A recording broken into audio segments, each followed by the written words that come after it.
जो जीवन में धर्म के नाम पे कुछ कर रहे हैं या अपने जीवन को अच्छा करने के लिए जो कर रहे हैं, हमारे हिंदुस्तान में बहुत ज़्यादा धर्म हो रहा है। जिस धर्म को ये पूजा पाठ और यात्राएं, तीर्थ स्थान, देवी देवता, रात्रि जागरण और कथाएं और यज्ञ और जो भी मेले और ये बहुत सारी जो चीज़ें हो रही है ना, ये काफ़ी मात्रा में होती है हिंदुस्तान में। आप सब सहमत हैं? हर गली गली में, हर चौराहे पे कुछ न कुछ कार्यक्रम चलता रहता है। हम सब भी इन चीज़ों से बहुत गहरे से जुड़े हुए होंगे। हमारे आसपास भी बहुत कुछ चलता रहता है। दुनिया भर के तो यहाँ गुरुजी है, आश्रम है, मंदिर और मस्जिद और इनकी तो कोई शायद जितनी जनसंख्या नहीं उससे ज़्यादा ये मिल सकते हैं। गलत कह रहा हूँ क्या? क्योंकि हर एक के घर में अलग अलग होता ही है और बाहर वाले अलग होते हैं और रोज़ बढ़ रहे हैं। ये आदमी नहीं बढ़ते हैं, उससे ज़्यादा मंदिर मस्जिद बढ़ जाते हैं। कुछ लोगों का काम ही यही है, तो बोले हम बहुत समाज सेवी है, हम नया मंदिर बना रहे हैं, तो वो चंदे की वो छपा लेते रसीद बुक और घूमते फिरते हैं पूरी दुनिया में। बहुत महान आदमी, महान कार्य कर रहे हैं। इस तरह का इतना सब कुछ हो रहा है हिंदुस्तान में, इतना ज़्यादा, अगर उसको हम धर्म कहें तो काफ़ी मात्रा में हो रहा है। और अगर ये सही धर्म है तो इतना धर्म होने के बाद पूरा हिंदुस्तान स्वर्ग बन जाना चाहिए। जिस देश में इतना धर्म हो रहा हो उस देश में तो सब कुछ अच्छा होना चाहिए ना। धर्म का परिणाम क्या होता है? अच्छा ही होता है, बुरा तो नहीं हो सकता। अगर धर्म हम इतना ज़्यादा कर रहे हैं और उसका धर्म का परिणाम अच्छा होता है तो उस धर्म के द्वारा ये धरती स्वर्ग बन जानी चाहिए ना। आपस में ये प्रेम पैदा होना चाहिए, सब एक दूसरे के प्रति आकर्षण, अच्छे विचार आने चाहिए। पर ऐसा कहीं हो रहा है? होता हुआ तो नहीं दिखाई दे रहा है। रोज लड़ाई झगड़े बढ़ ही रहे हैं, एक दूसरे के प्रति विद्वेष बढ़ ही रहा है, कम तो कुछ भी नहीं हो रहा है। तो इससे बात समझ में आ जाती है कि हम कुछ न कुछ कोई बड़ी भूल कर रहे हैं। आती नहीं आती? जिस चीज को हम जीवन के लिए, और यहाँ तक कि हम जब उस धर्म करने की जरूरत आती है, उस दिशा में हम लगते हैं, तो बाकी इस जीवन की महत्वपूर्ण चीजों को भी छोड़ देते हैं। भाई आज तो हमारे पाठ है, कथा है, हमारे तो गुरुजी की कथा है, वहाँ जाना है। तो उसके लिए बोले आप किसी आदमी से जो वादा किया हुआ है, किसी का आपको पैसा चुकाना है, कोई आपका फर्ज है कारोबार को लेकर या और किसी को लेकर, वो सब छोड़ देंगे। कोई पैसा मांग रहा तो उसको भी कह देंगे आज तो मेरे कथा में जाना, कल आना। आप पैसा मांग रहा उसको चुकाना पहला आपका फर्ज है या कथा में जाना पहला फर्ज? तो हम नैतिक जिम्मेदारियों तक को भूल जाते हैं, लेकिन वो काम हमारे को लगता है कि हमारा जीवन का उद्धार तो वहाँ होना है। इस कदर इन चीज़ों में हम डूबे हुए हैं और उसका परिणाम कुछ भी ठीक नहीं हो रहा है। और सदियों सदियों से चल रही है ये बात, और इस कदर चल रही है कि पूरा देश, एक एक आदमी उसमें पूरी तरह से डूबा हुआ है। पर हम थोड़ा सा भी अगर अपने आप को जगाएं और विचार करें तो साफ समझ में आ जाता है कि हम बहुत बड़ी कोई भूल कर रहे हैं कि इतना धर्म करें। अगर इतना वास्तविक धर्म होता तो ये आज धरती स्वर्ग बन जाती। हम आडंबरों को धर्म समझ रहे हैं, हम शारीरिक क्रियाओं को धर्म समझ रहे हैं। हम समझते हैं कि रोज ये इतनी पैदल यात्रा कर लेंगे, इतना त्याग तपस्या कर लेंगे, हम व्रत उपवास कर लेंगे, हम पूजा पाठ कर लेंगे, तो हमको इसके बदले में बहुत सारा परिणाम मिल जाएगा, हमारे दुख दर्द दूर हो जाएंगे। वहाँ भी हमारा लेन देन है, वो वास्तविक कोई मन का धर्म नहीं है। हम धर्म इसलिए करते हैं कि हमको वहाँ से कुछ न कुछ मिल जाए, इस हाथ दे और इस हाथ ले। सौदेबाजी है, मन में झांक कर देखो आप। कभी अपने निश्चल भाव से कि बस मेरा मन कर रहा है और इसलिए मैं ये कर रहा हूँ, ऐसा होता है? पीछे हमेशा एक कैलकुलेशन चलती है कि मैं इतनी यात्रा करूँगा तो व्यापार धंधा ये चल जाएगा, बच्चा पास हो जाएगा, घर में जो बीमारियाँ हो दूर हो जाएगी, इसलिए ये सब काम करते हैं। ऐसे धर्म नहीं होता है। धर्म का मतलब समझना बहुत जरूरी है। जब तक उसका सही अर्थ नहीं समझेंगे, जब तक वो सही काम होगा नहीं। क्या होता है धर्म का मतलब?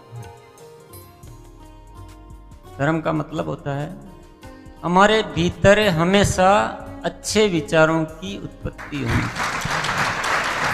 बुरे विचार हमारे भीतर कभी आवे ही नहीं। हम अंदर से भी किसी का बुरा नहीं सोचते। जब अकेले बैठे हो, कोई नहीं सुन रहा हो, तब भी हम अच्छे ही अच्छे विचार हमारे भीतर आए तो हम धार्मिक है। ये धार्मिक होना मन की बात है, अंदर की या बाहर की बात? और हम बाहर को समझ रहे हैं कि हम कुछ कर रहे हैं। बड़े अपने आप को 30 मार्क का समझते हैं, कुछ ज़्यादा। कोई जो पूजा पाठ कर लेता है वो अपने आप को ऐसा समझता है कि मैं अध्यात्म से बहुत जुड़ा हुआ हूँ, मन में चाहे कुछ भी चल रहा हो। और इसकी वजह क्या है? ये ऐसा क्यों हो रहा है? क्योंकि हम एक बहुत बड़ी गलतफहमी पाले हुए हैं। हम धर्म को अलग समझते हैं और कर्म को अलग समझते हैं। हम जब कुछ करते हैं अलग से, मंदिर जाते हैं, पूजा करते हैं, मस्जिद जाते हैं, नमाज पढ़ते हैं, यात्रा करते हैं, मेले लगाते हैं, कथा करवाते हैं, तो हम उसको तो समझते हैं धर्म, ये हमारा धर्म है। और जब हम अपना व्यापार धंधा कारोबार करते हैं तो उसको क्या समझते हैं? ये कर्म है, इससे तो धर्म पूरा होगा नहीं, हमको धर्म करने के लिए अलग से कुछ न कुछ करना है। ऐसा एक गलतफहमी हमने पाल रखी है। और ये सबसे बड़ी गलतफहमी जो पूरी दुनिया बुरी तरह से पाली हुई है। जब तक हमारा हर कर्म धर्म में नहीं होगा तब तक धर्म नहीं होगा। हम जो भी कार्य कर रहे हैं वो इतना धार्मिक, वो इतना अच्छा, उतना पवित्र तरीके से होना चाहिए, तब हम जाके धार्मिक बन पाएंगे। मैं तो कहता हूँ एक आदमी कभी कुछ नाम ही नहीं लेता है, मंदिर भी नहीं जाता है, कुछ भी नहीं करता, ना पूजा करता है, ना देवी देवता की बात करता है, लेकिन आदमी इतना सच्चा है कि कभी भी किसी का बुरा नहीं करता है, अपनी ड्यूटी ईमानदारी से करता है, जिम्मेदारियां निभाता है, और जीवन में किसी से राग द्वेष नहीं रखता है, सबसे प्रेम से रहता है, दूसरों का भले के लिए कुछ न कुछ करता रहता है। बताइए वो आदमी धार्मिक है या नहीं? पर लोग क्या कहते हैं? ये आदमी धार्मिक नहीं है। मेरे को बड़ा आश्चर्य होता है कि जो आदमी इन आडंबरों में कम ध्यान देते हैं वो उल्टा ज़्यादा धार्मिक नजर आते हैं। आडंबर वाले तो सोचते हैं कि हमने तो धर्म का काम तो कर लिया, अब हमको बाकी कुछ करने की जरूरत, मैं धर्म का लाइसेंस मेरे को पूरा मिल चुका, अब तो बाकी मैं कुछ भी कर सकता हूँ। तो वो अपने आप सेटिस्फाइड हो जाता है कि मैंने तो धर्म तो खूब कर लिया, मैं तो आध्यात्मिक आदमी हूँ। तो बाकी के कार्यक्रमों में कुछ भी ध्यान नहीं रखता है। लेकिन जो कुछ नहीं करता वो अपनी ड्यूटी पूरी नहीं समझता, वो उसको तो कुछ न कुछ करना है। ऐसा भी बहुत मिलता है, ऐसा जरूरी नहीं है पर ऐसा हो जाता है। अब आप कहेंगे कि ये सब चीज़ें, फिर ये मंदिर वगैरह ये सब क्या फालतू चीज़ें हैं क्या? मन में विचार आ रहा होगा ना, इतना सालों से, इतने जीवन से हम जिन चीज़ों को बहुत महत्वपूर्ण मान रहे हैं, इन चीज़ों का आप सही उपयोग लो तो इनका महत्व है, और सही उपयोग नहीं लो तो दीवारें हैं। यदि आपको वहाँ जाकर कोई ऐसा निश्चय करना है कि मैं आज यहाँ इसलिए आया हूँ कि मेरे विचार पवित्र बने, तो मंदिर फ़ायदेमंद है। और मंदिर जाकर भगवान के सामने कि हे भगवान, मैं आज तेरे द्वार पर कुछ मांगने आया हूँ, मेरा आज दिन भर का व्यापार अच्छा चल जाए, मेरे बच्चे पास हो जाएं, ये बीमारी हो रही है दूर हो जाए, या आपके बार बार नमस्कार करता हूँ, तुम बड़ा दयालु है, तो मेरी बात सुन लेगा। तो मेरे ख्याल से ये सब बेकार की ढकोसले है, क्योंकि वहाँ आप लालच से जा रहे हो। अपना कर्म करने की निश्चय करो, अपने को अच्छा बनाने की निश्चय करो। मंदिर एक ऐसा स्थान है जहाँ पवित्रता आती है, और वो पवित्रता आकर दिन भर मेरे जीवन में समाहित रह सकती है। वो मंदिर इसलिए बनाए गए। मंदिर वहाँ मांगने के लिए नहीं बनाए गए, भिखारियों के जैसे वहाँ भगवान के सामने मांगते रहें, हे भगवान तू बड़ा दयालु है और मैं बड़ा नादान हूँ, मैं तो अज्ञानी हूँ, मेरे पापी हूँ, मैं नीच हूँ, मेरे को कुछ भी नहीं आता है, बस तू बड़ा दयालु है जो मेरा कल्याण कर देना। और मेरा ही कल्याण मत करना, मैं तेरी और पूजा करता हूँ, अर्चना करता हूँ, इस पूरे जगत का कल्याण कर देना, सब सुख शांति से भर देना इस जगत को। परमात्मा देखता है कि मैंने तेरे को इंसान बनाकर इस दुनिया में भेजा था कि इसमें कुछ कर्म कर, जिम्मेदारी ले और इस दुनिया को ठीक कर, इसलिए तेरे को धरती पर भेजा। तू फिर आके और मेरे को ये सारे काम अपने सौंप रहा है।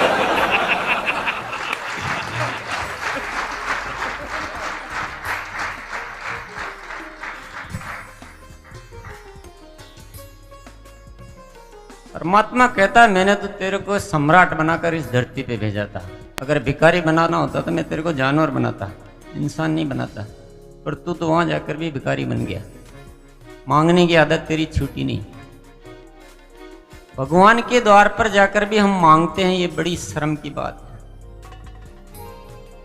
कि हे भगवान मुझे ये दे दे, हे भगवान मेरा ये कर दे।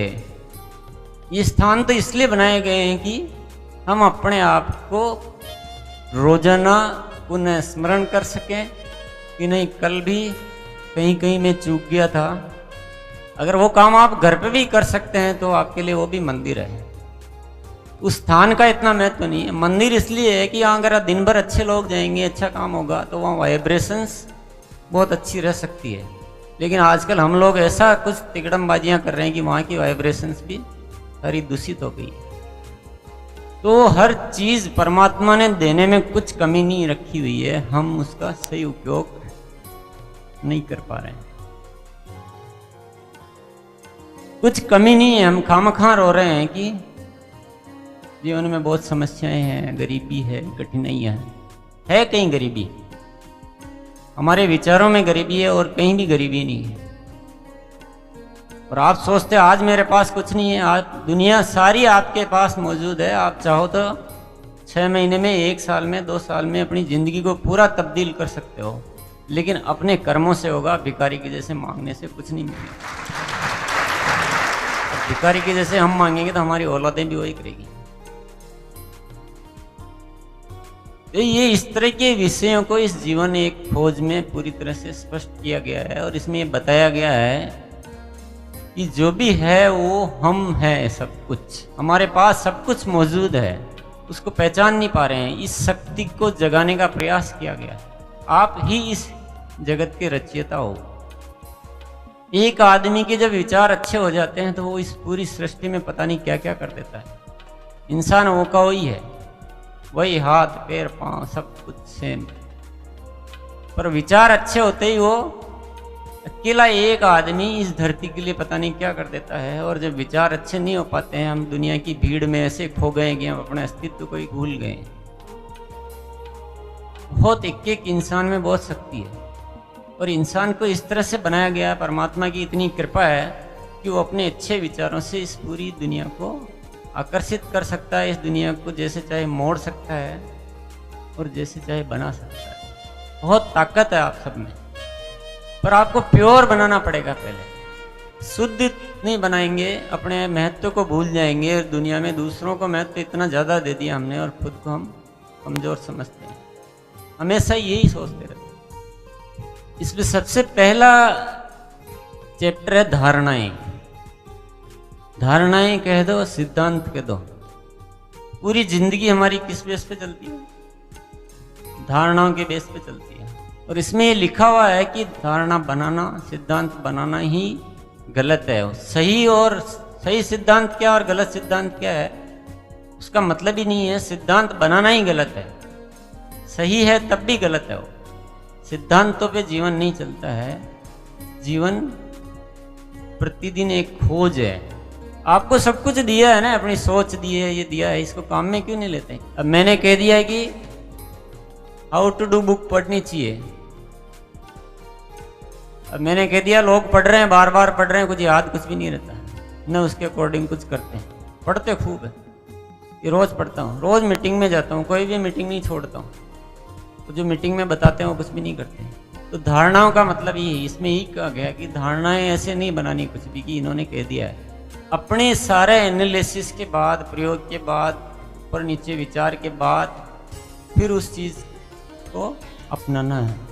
धारणाएं तो गलत भी हो सकती है और सही भी हो सकती है, लेकिन सही धारणा भी बिना उस पर काम किए अपना विवेक को काम में लिए हुए बना लेंगे तो वो धारणा भी गलत है। चाहे आप पूरी दुनिया उसको कह रही कि अच्छा है, पूरी दुनिया कह रही है कि वो अच्छा है, फिर भी हो सकता है वो गलत हो। इस बात पे आपको आश्चर्य हो रहा होगा। पूरी दुनिया कहती है कि बड़ों से आशीर्वाद लेना चाहिए, आप भी मानते हैं लेना चाहिए, तो मैं कहता हूँ ये गलत है बात। तो आशीर्वाद आप मांग ही रहो, बड़ों से मांगना ही हुआ ना कि आशीर्वाद दे दो मेरे को, तो मैं कहता हूँ मांगना है ही गलत। बड़ों का सम्मान करना चाहिए। मैंने जो विश्लेषण किया है, बड़ों का सम्मान करना चाहिए और बड़ों को कुछ करके दिखाना चाहिए कि नहीं मैं आपको ये कुछ करके दिखाऊंगा। वो मेरे ख्याल से बड़ों का ज़्यादा अच्छा सम्मान है और बड़ों को ज़्यादा खुशी उसमें मिलेगी। रोज़ रोज़ जाके बोले आशीर्वाद दे दो मेरे को, फिर दूसरे दिन जाएंगे फिर आशीर्वाद दे दो, फिर 7वें दिन जाएंगे फिर आशीर्वाद दे दो, फिर 3 महीने बाद जाएंगे फिर बोलेंगे आशीर्वाद दे दो, बहुत कुछ कोशिश की लेकिन कुछ कर नहीं पाया हूँ, अब आपका आशीर्वाद मिल जाए तो अब मैं शायद कुछ कर लूँ। तो क्या खुश होगा बड़ा? बड़ों को दुखी करने के लिए उनसे आशीर्वाद मांग रहे हो हम। सिर्फ ये अपने माइंड को आप चालू करना शुरू कर दोगे नहीं तो सब कुछ आपको मिल जाएगा। हमने तो धारणाओं को पकड़ के अपने जीवन को बांध लिया, पूरी जकड़ लिया। ये धारणाएं हमारे दिमाग पे बड़े बड़े तालों की जैसे लग गई है। अब आपको इतनी बड़ी बात का विरोध करोगे तो आपको बड़ा आश्चर्य होगा कि ये कोई बात गलत है, बड़ों का आशीर्वाद लेना चाहिए तो पूरी दुनिया कहती है, इसमें तो अच्छा ही है। पर मैं कहता हूँ ये बात बिल्कुल गलत है। इसके पीछे हम स्वार्थी हैं पूरे कि मेरे को आशीर्वाद मिल जाए तो मेरा कुछ उद्धार हो जाएगा, और कुछ भी नहीं है आपका इंटेंशन इसमें है। बताइए, वहाँ सोचे कि कुछ नहीं मेरे को अब तो मैं खुद करके दिखाऊंगा, नहीं कर पाया ना पर मेरे कुछ गलती थी। वहाँ ये सोच नहीं होती शायद आशीर्वाद की कुछ कमी रह गई थी इसलिए नहीं हो पाया था, मैं आशीर्वाद और ले लेता। आपके अंदर की भावना को उस समय चेक करना आप जब ऐसे कहते हो तो पूरा का पूरा उलटबासी हो रहा है काम, सब कुछ उल्टा पुल्टा हो रहा है हमारे साथ, और इसीलिए हम अपनी अंदर की पावर को जगा नहीं पा रहे हैं। जब तक ये मांगने की आदत नहीं छूटेगी जब तक अंदर का विकास हो ही नहीं पाएगा।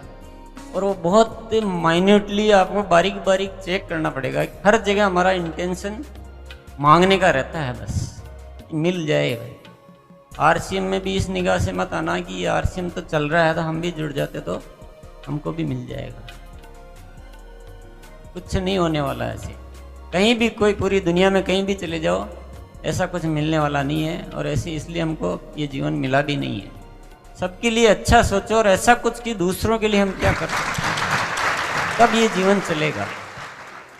अपने लिए जीना भी कोई जीना है। और कम से कम आरसीएम एकेडमी के सभी स्टूडेंट से मैं कह देता हूँ आज के बाद कोई भी आपस में पाँव छूने का सिस्टम बिल्कुल बंद कर दो। इसकी कोई आवश्यकता नहीं, कहीं भी इसका कोई उपयोग भी नहीं है। पाँव छुइए आप घर में, बड़े बुजुर्ग है, क्योंकि वो हमारी कल्चर है। संस्कृति के विरोध में जाना भी कोई अच्छी बात नहीं है, उसमें तो आप बिल्कुल वैसे कहलाएंगे कि ये अभद्र आदमी है। तो वो भद्रता नहीं खोनी है। बड़े बुजुर्ग रिश्तेदार वो एक कल्चर है, उसको हम इस तरह से इग्नोर नहीं कर सकते हैं। बाकी हमको आपस में कोई पाँव छूने की कोई ज़रूरत नहीं है। इससे कुछ अच्छा भी नहीं हो रहा है। ये गलत परिपाटी सी चल पड़ी, इसमें फिर हम चूक जाते हैं। कुछ लोगों का अहंकार बढ़ा देते हैं बिना मतलब का। तो ये धारणाएं वाली बात समझ में आ गई आपको? आप इस बुक को अब इस निगाह से और पढ़ते रहना है। किताबों को भी काम में लेना आना बहुत जरूरी है। जब तक हम उसको अपने दिल में उतार के और उस पर सोचेंगे नहीं, मंथन नहीं करेंगे, एक्सपेरिमेंट नहीं करेंगे, ऐसा नहीं बाहर जाके फिर हम ये वो कोई धारणाओं वाली बात करने लग जाएंगे। अभी उठे थोड़ी देर बाद फिर वो कोई कहानी आ जाएगी, आप आशीर्वाद दे दो। हर चीज को एक बार विपरीत सोचकर आपको देखना है, इसके प्लस पॉइंट खुद को सोचने हैं। और मैं तो कहता हूँ अगर कोई कुछ विशेष आपको करना है, विशेष बनना है, तो जो दुनिया करती है और आपको लगता है कि ये काम करना आवश्यक नहीं है, इसके बिना भी आराम से काम चल सकता है, तो वो काम करो ही मत। थोड़ा दुनिया के अलग ही चलो आप, जब तक कि बहुत ज़रूरी नहीं हो। सारी दुनिया बर्थडे पार्टी मनाती है ना, तो आप उससे तो कुछ बिगड़ता था नहीं मनाएंगे तो अलग चलो। आप नहीं मनाते हमारे बर्थडे वर्डे नहीं, हमारे तो हर दिन बर्थडे है, हर दिन दिवाली है, हर दिन होली है।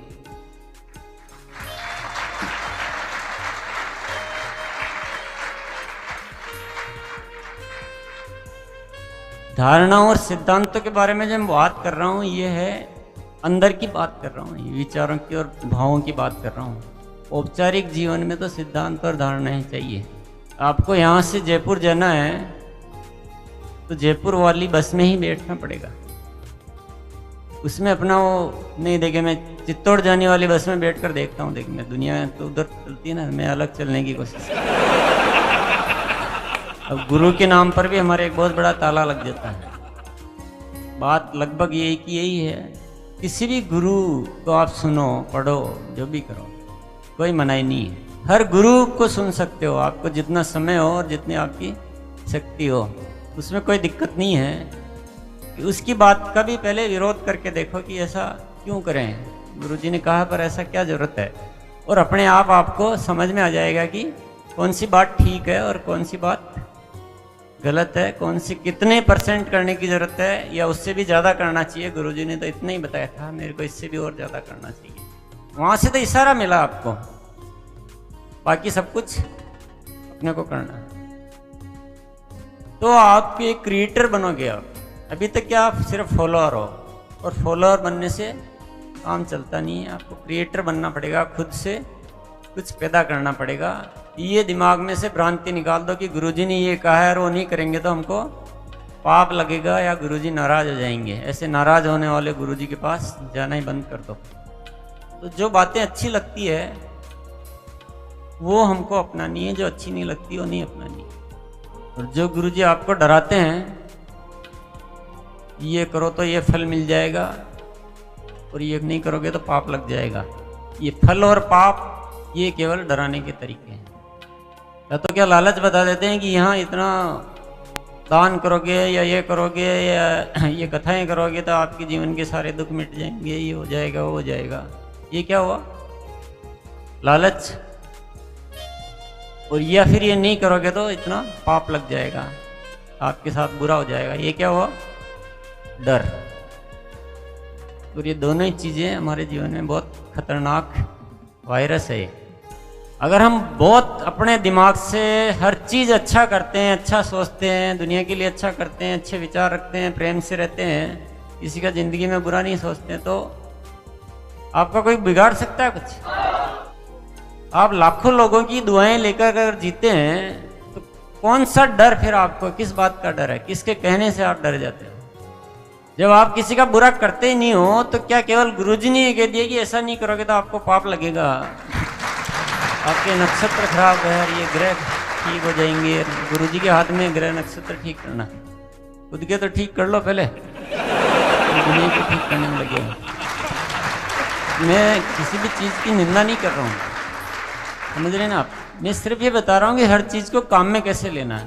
गुरुजी है तो अच्छा है, जाएंगे, कुछ न कुछ सुनने को मिलेगा, कुछ तो ज्ञान मिल ही जाएगा, कुछ तो नई बात मिल ही जाएगी अगर हमको आता है तो। और हमको जो लेना हो तो नहीं लेते हैं, और जो नहीं लेना हो ले आएंगे तो प्रॉब्लम खड़ी हो जाएगी। धर्म बनाम संप्रदाय, ये बहुत इम्पोर्टेंट टॉपिक है कि हम कहते हैं हमारा ये धर्म है, हम वैष्णव धर्म, और हम जैन धर्म, और हम मुस्लिम धर्म, और हम ईसाई धर्म, और हम पता नहीं ऐसा बोलते हैं हम कि हम ऐसे अलग अलग धर्म के लोग हैं। और इसमें ये लिखा हुआ है कि धर्म इतने हो ही नहीं सकते, जो इतने हो सकते हैं वो धर्म नहीं हो सकता है, वो सब संप्रदाय हो सकता है। धर्म को ऐसे अलग अलग नाम देने का अधिकार आपको है ही नहीं, और ये धर्म को अलग अलग नाम देने से बड़ी भ्रांति फैल रही है। जो इतने टुकड़ों में हो सकता है वो धर्म हो सकता है? नहीं हो सकता ना। जब परमात्मा एक हो सकता है तो धर्म अलग अलग कैसे हो सकता है? अब बीच में गुरु अलग अलग हो गए, तो गुरुओं के नाम पे हमने क्या कर दिया, बंटवारा कर दिया। बंटवारा करके उन पे इतनी अटूट श्रद्धा आंख बंद करके कर ली। मुसलमान अपना कट्टर बन गए, हिंदू अपने कट्टर बन गए, ईसाई अपने कट्टर बन गए, और बस जो है हमारा ही धर्म है, बाकी सब बेकार। तो ये धर्म को अलग अलग समझने से क्या हुआ, कट्टरता आ गई, और कट्टरता आने से लोगों को उकसाना आसान हो गया। ये बस धर्म तो हमारा ही है, बाकी सब पाखंड है, तो उनको ख़त्म करो और पूरा इस धर्म को धरती पर फैलाओ, दूसरों को सबको ख़त्म कर दो।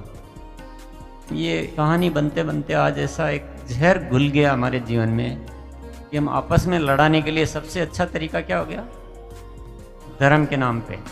ये धर्म के नाम अलग अलग रखते हुए इस लड़ाई को ख़त्म करने की कोशिश करते रहेंगे जब तक कुछ भी नहीं हो सकता।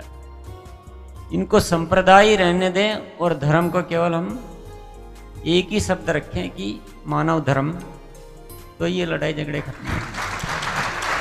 यदि व्यवस्था ही ये चलती रहेगी। सबसे बड़ी समस्या है कि जो लड़ाने की एजुकेशन देते हैं उनको हम क्या बोलते हैं, ये तो हमारे इस धर्म के महान संत है, संत पुरुष। पूरे हिंदुस्तान में ये इनकी सभाएं होती है, इनके बहुत अनुयायी हैं।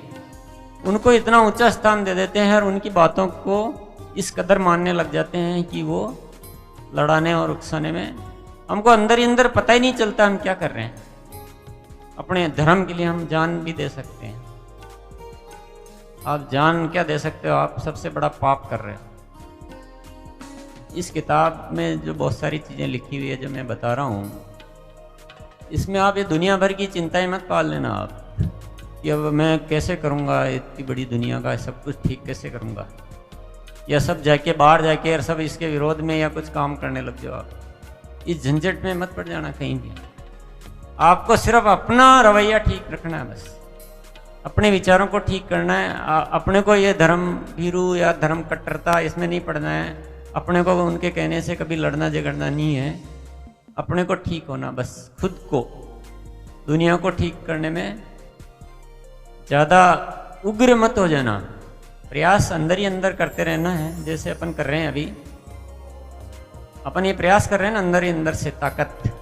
RCM बिजनेस द्वारा एक परिवार बना रहे हैं, जीवन एक खोज के द्वारा दुनिया में बात पहुंचा रहे हैं, अपने साथियों को बैठकर एजुकेशन दे रहे हैं। और ऐसा नहीं कि अपन कहीं चौराहे पे जाके और सारी अपन सबको उकसाने लग जाएं और फिर इस चिंता में भी पड़ जाएं कि बहुत कोशिश कर रहे हैं, कुछ हो ही नहीं रहा है। अगर हम एक एक खुद ठीक हो जाएंगे तो पूरी दुनिया।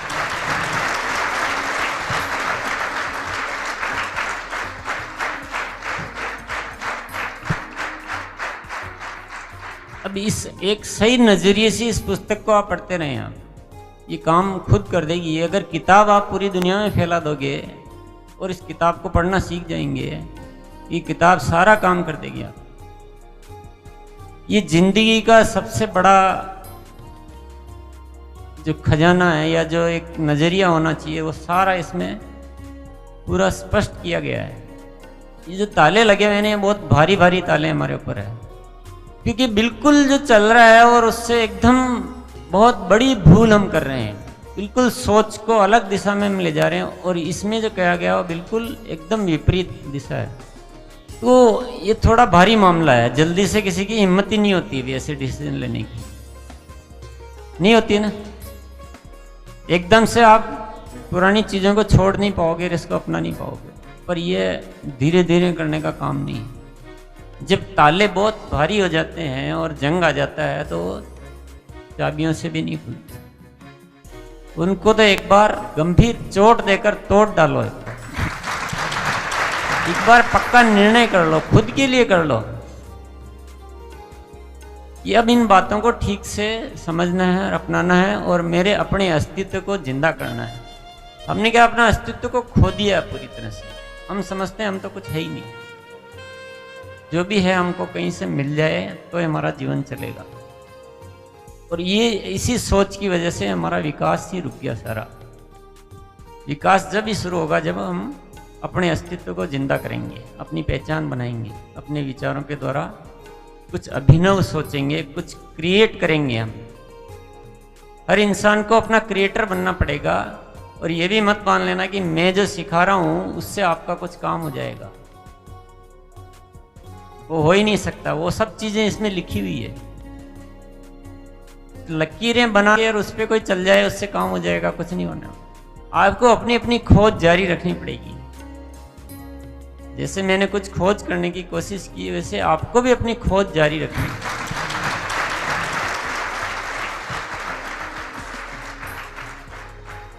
आपके विचार है, एक बार उनमें से धारणाएं हटाओ तो सही, आपके विचार जैसे ही चालू होंगे सब कुछ निकलेगा, सब उपजेगा। और दुनिया से थोड़ा अलग चलने की कोशिश करो, जहां चल सकते हैं,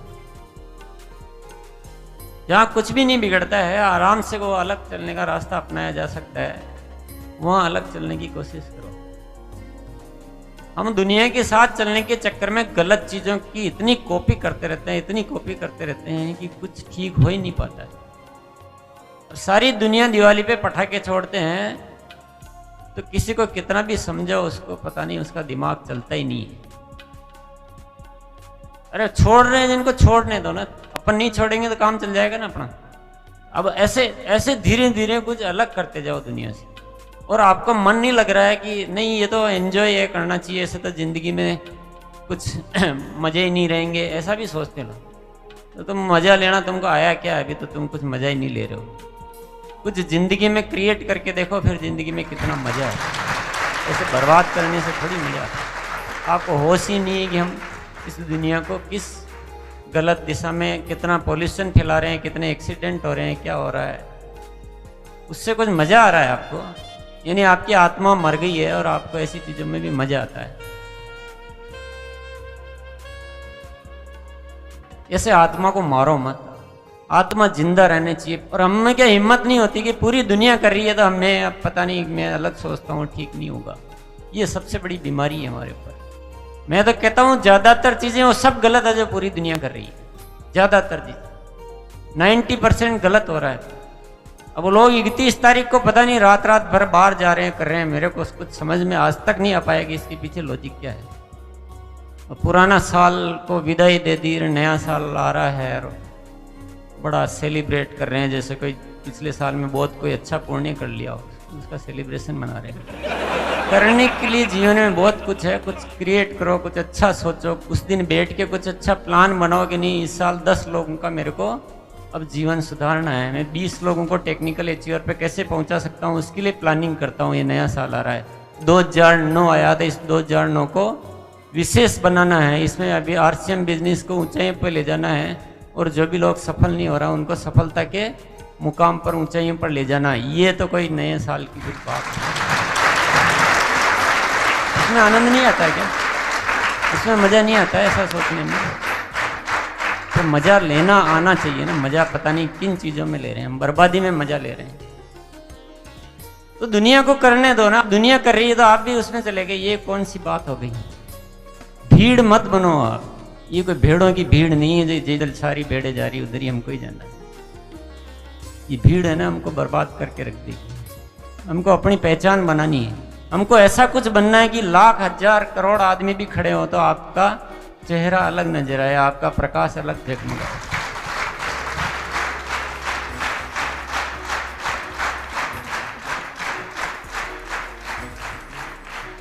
हालांकि मेरे कहने से आपको मानना नहीं है, आप अपने दिमाग से सोच के मानना। पर मैं जो कर चुका हूं कि जिंदगी का सब कुछ जो भी चाहिए आप, मेरी जिंदगी का चाहे सेलिब्रेशन हो, चाहे परिवार हो, चाहे धर्म हो, चाहे कर्म हो, चाहे खोज हो, सब कुछ RCM में है। इससे बढ़कर धर्म मैंने जिंदगी में कभी देखा नहीं है, और इससे बड़ा सेलिब्रेशन, इससे बड़ी अचीवमेंट, इससे बड़ी उपलब्धि, इससे बढ़कर प्यार, सब कुछ है इसमें। मेरे को तो इससे अलग की कहीं कोई ज़रूरत ही नहीं है। मेरे को कोई कहता है कि आज आपने क्या किया, बर्थडे पे क्या किया, 31 दिसंबर को क्या किया, दिवाली पे क्या किया, होली पे क्या किया, मेरा हर पल पल इसमें इतना आनंद है, इतना सब कुछ है, मेरे को कहीं किसी चीज़ की कोई ज़रूरत ही नहीं होती। आप भी अपने दिमाग से सोचना और सब कुछ आरसीएम आरसीएम आरसीएम। जो आपको गीत सुनाया था कि हम हो गए तेरे आरसीएम। बहती हवा सा था वो,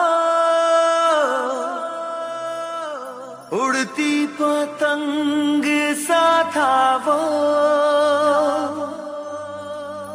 कहाँ गया उसे ढूंढ